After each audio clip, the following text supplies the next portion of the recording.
What if I told you that my real secret to making $500,000 by age 20 was not being original, being creative, or even working hard? What if the real secret was something that most people consider unethical or even shameful? I'm talking about copying other people. Now, before you click away thinking that this is going to be some sketchy tutorial on how to plagiarize content or steal someone's business model, it's not. What I'm going to teach you guys in this video is something that pretty much changed my life. Like, it's a concept that just literally made me go from a broke high school student that couldn't even afford a $3 sandwich to now making over $20,000 a month consistently at 21. And look, when I'm saying that this concept changed my entire life, I'm not even exaggerating, because it actually did. And I do think that it is criminally underrated right now, and that pretty much nobody talks about it really. And I'm confident that this video will make a shift in a lot of you guys on how you think and how you approach things and how you go about building certain things, whether it's a business or your body or your mind. Whatever you do in life, this concept is literally a cheat code. So let me talk you guys through it. So let me rewind very quickly to where this all began. Before I even thought about creating content, I tried my hand at sneaker reselling in high school. I remember I would wake up at like 6 a.m.,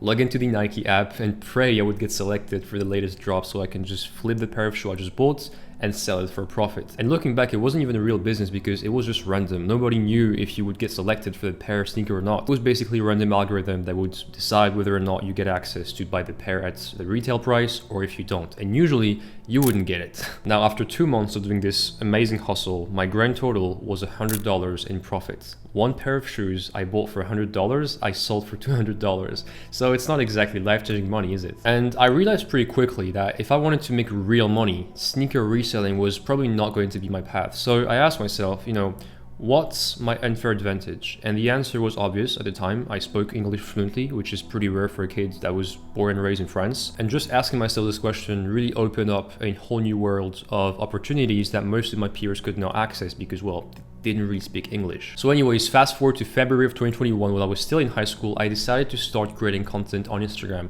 Don't ask me why, I had no idea. I was just bored in a random computer science class and I just thought myself, well, what if I just create content online? I already tried creating some theme pages when I was like 12 years old, so I thought myself, well, why not do it again? I bought myself a MacBook Air with all the money I saved up, and I made a promise to myself that I would post one piece of content every single day, no matter what. Like, that was my non-negotiable thing. You had to post content every single day. And so at the time I was learning programming in school and I was actually enjoying it. So naturally I just created content around what I was learning in school and what I was enjoying, which was coding and programming, right? And so, I was just like share what I was learning in real time through carousel posts on Instagram, because at the time there was no reels. But here's where I went wrong. I was obsessed with originality, with being original. I thought that to stand out, every single content of mine needed to be a completely novel idea that just no one had ever thought of before that. I would spend like 3 to 4 hours crafting a single post, agonizing over every single word, every single image, trying to create something like revolutionary, you could say. And the result is nothing. For almost 70 days straight, I posted daily and I just didn't see any growth. A few followers here and there for sure, but nothing substantial and nothing life-changing really. And I was working incredibly hard, like way more than the average creator. And the thing is, looking back now, I was working incredibly stupid as well. Then came the day 70-ish something of my posting streak, and I was frustrated. I was just about to quit actually, and I thought about just, deactivating my account and moving on to the next business idea.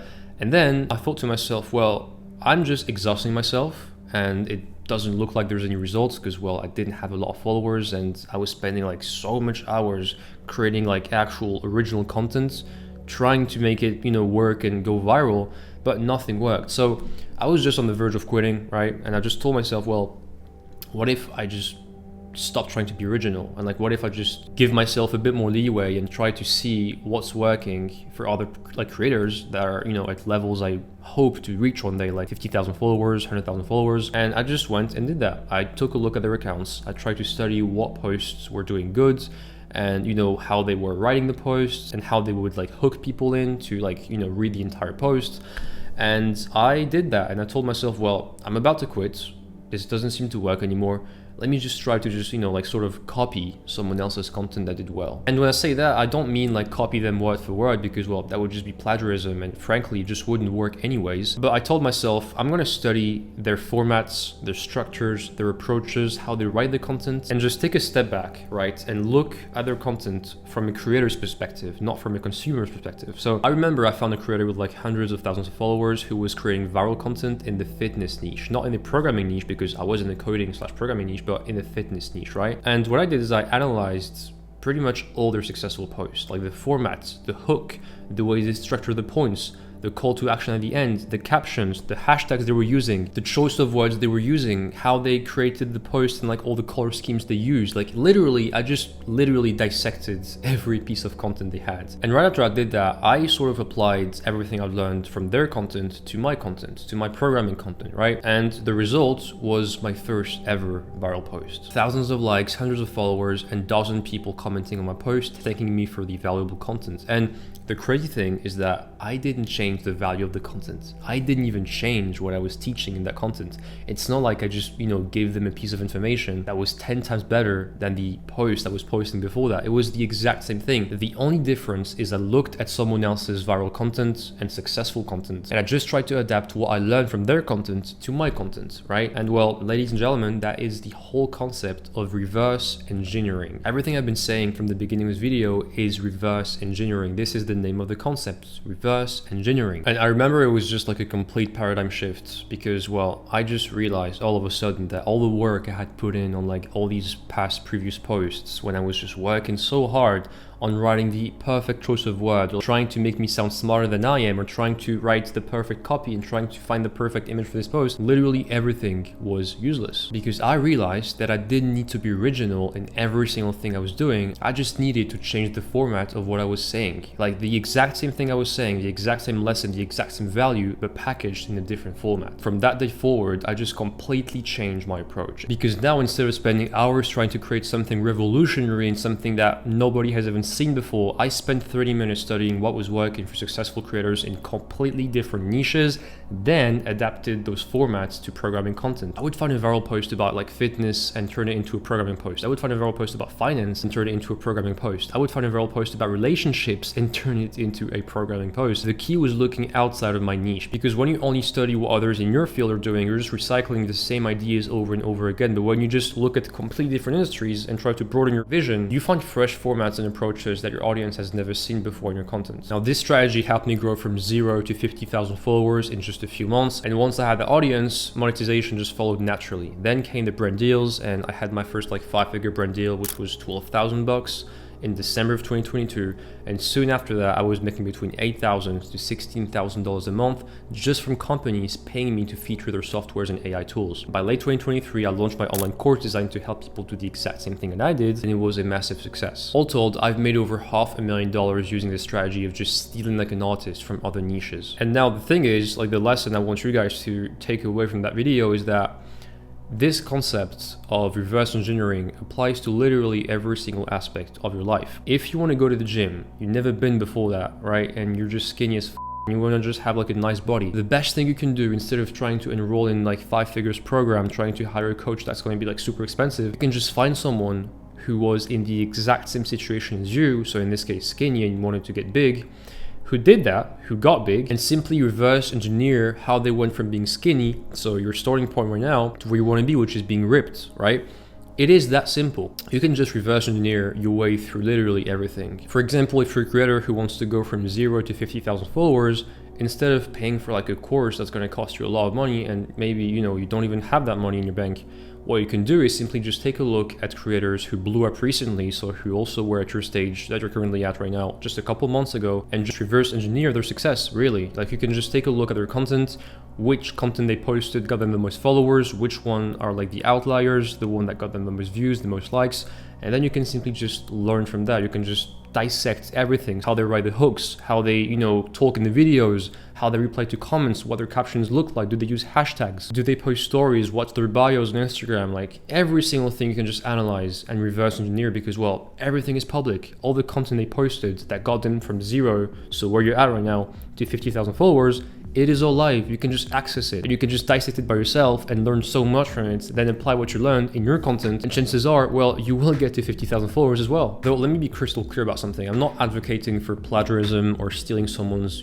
content or like intellectual property. That would just be unethical, but it would also be ineffective because, trust me, copying someone's content would just never work. But what I'm saying here is that understanding that there are universal principles of what captures human attention, for example, what drives engagement and what motivates motivates people to take action, like follow you or like the post, these principles work across all industries, and you can just reverse engineer them and adapt them to what you're doing. Because at the end of the day, all businesses, regardless of what they sell and what they are, have one thing in common, right? They all make money from selling something. Whatever it is, like they all have this one common point. They all make money from selling something to someone, whether it's physical, digital, or just being a service. And the principles of how to attract attention, build trust, and convert interest into sales are also universal. But the problem is most people have a very narrow and like a tunnel vision, right? They only look at what works in their exact niches and they just reuse the same content ideas over and over again. But when you look outside of your industry, you find some fresh approaches that you can adapt to your own field, and that's where the real magic happens. So let me give you one last concrete example of how you can apply this in your own business or content creation or whatever it is, right? Let's say you run a carpet cleaning business and you're trying to get clients through TikTok, for example, right? Most carpet cleaners are posting boring before and after videos that all look the same and they barely get any views. But then you notice that a car detailing business is getting millions and millions of views with a specific format. They show the absolute filthiest cars imaginable, use dramatic lighting and music, and create a narrative of transformation that feels almost like a mini movie, like a clean before and after. Instead of thinking, well, that's cars, not carpet, so I can't really use that content format, you should be thinking, well, how can I adapt that exact format to my carpet cleaning business? Maybe you could, I don't know, find like the filthiest carpets out there and just, use the same dramatic lighting and music and create that same narrative of drastic transformation. The principles are identical, you're just applying them to a different surface. Here's another example. If you're a fitness coach, don't just study other fitness coaches. Study how top chefs present recipes on Instagram, how travel bloggers create wanderlust, how tech reviewers break down complex products in simple sentences. Then ask yourself, how can I adapt that format to fitness content? Maybe the chef's step-by-step like recipe format becomes, I don't know, like your step-by-step workout guide. Maybe the travels bloggers hidden gem series become your underrated hidden gems exercises series.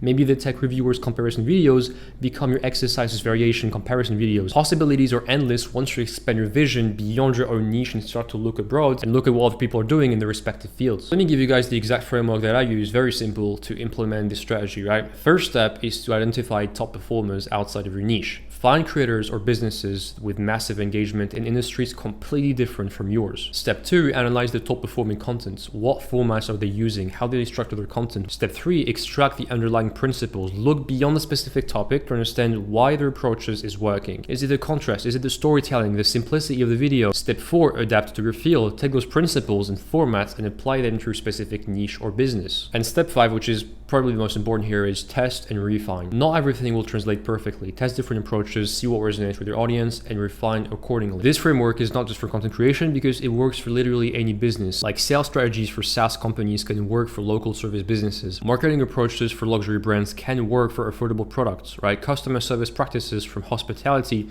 can work for e-commerce. The key here is to stop limiting yourself to studying only your direct competitors and start looking at success across all different industries out there. And one last thing before I end the video is there's a crucial mindset shift that made all the difference for me, which is that I had to let go of my ego and my obsession with just being seen as completely original and having to always come up with my own ideas.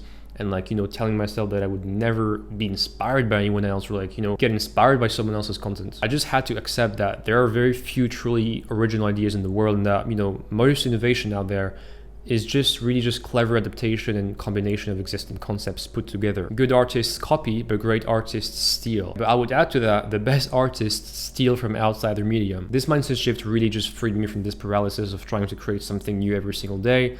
And it just, allowed me to focus on delivering value consistently, which is what actually builds an audience and a business. So there you guys have it. This was the shameful secret behind how I made $500,000 by age 21. And really, it's very simple. If I had to put it in one word, it would just be reverse engineering. So be sure to always just, instead of trying to, call for help or try to always, think that you can't really do it, just understand that literally everything you need to be successful in whatever you're doing is out there, and that you can just reverse engineer your way through it.